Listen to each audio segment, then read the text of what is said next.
intervenir ce matin Sandra Basilio, qui est notée sur mon programme, papier dépliant, responsable d'unité d'un foyer d'hébergement PJJ. Elle n'a pas pu. Elle n'a pas pu revenir sur cette histoire.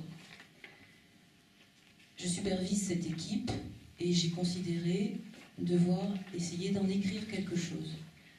Je remercie Christian Soupen et Anna Bastiani, avec qui nous avons fait un petit atelier d'écriture qui m'a permis d'écrire ce texte que je vais vous lire.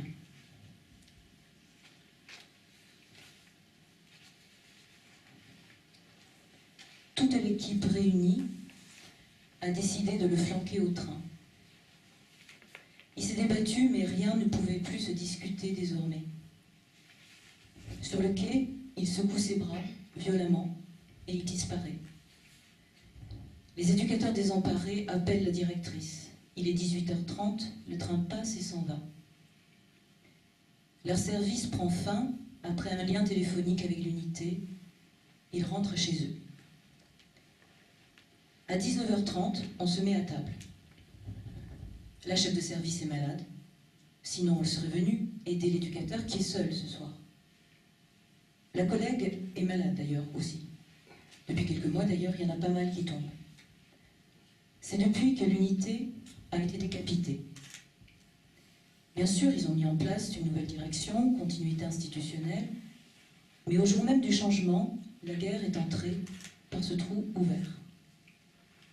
Madame tenait l'équipe comme une mère de famille, tient sa maisonnée.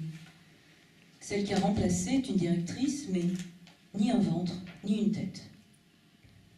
Alors cette équipe fait bloc. Fait corps décapité. Moussa arrive rescapé du train. Le cuisinier regarde les allées et venues. Le regard du jeune vibre trop, dans ses épaules rentrées, trop. On ne le met pas dehors, ainsi. D'ailleurs, que lui en a-t-on expliqué de ce départ? Le cuisinier voit ensuite le regard des autres jeunes, et puis celui de l'éducateur seul, ce soir. L'éducateur va voir l'autre jeune, celui qui a beaucoup de relations dans les quartiers. Il a visiblement peur. De l'intrusion, sans doute, ils en ont tous peur depuis que la guerre est rentrée par le trou creusé, il y a 6 mois, ce jour où l'équipe s'est trouvée décapitée. Là, le quartier a déboulé et la guerre a eu lieu dans les murs. Ce local est désormais sous contrôle extérieur. Parfois, le cuisinier voit le dehors surgir dedans les yeux des jeunes ou des éducateurs, le dehors du chaos. Depuis, il épluche chaque regard en même temps que ses patates. Il entend « Je sais ce qu'il y a eu, Marouane, alors s'il te plaît, pas d'histoire. » Puis il est revenu, calme. C'est toujours soudain. Je te pousse, tu me pousses, je t'ai vu, je t'ai à l'œil. La lame jaillit, le biceps est fendu, la plaie est profonde, le jeune est à terre, il se vide. Remettre les digues, vite, cautériser. Toi, ton copain là, non, tu vas pas là-dedans, non, tu restes au seuil, comme moi, tiens. Cautérise-lui la plaie, j'appelle les pompiers. Et il le fait, et ça marche. Ma parole marche. Je lui confie le job et ça le fait. Giuliano ne flambe pas, il est impeccable. Il n'est pas la plaie, il soigne la plaie. Pendant ce temps, je désarme l'autre, j'appelle les secours. Un collègue arrive et on appelle l'astreinte. La directrice ce soir, qui n'a ni ventre ni tête, mais un téléphone. Elle écoute, le souffle, la toux, les raclements de gorge, la boule dans la gorge, tout ce qui ne peut s'entendre que par les palpitations de la chair, lui échappe.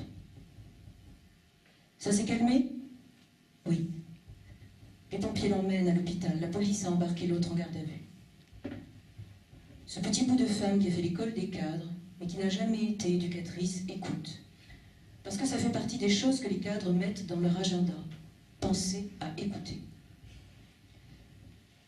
On lui dit, tout est rentré dans l'ordre. Ils assurent ces hommes. Alors bonne nuit, à demain. Dans certaines équipes, les cadres d'astreinte ne répondent même pas.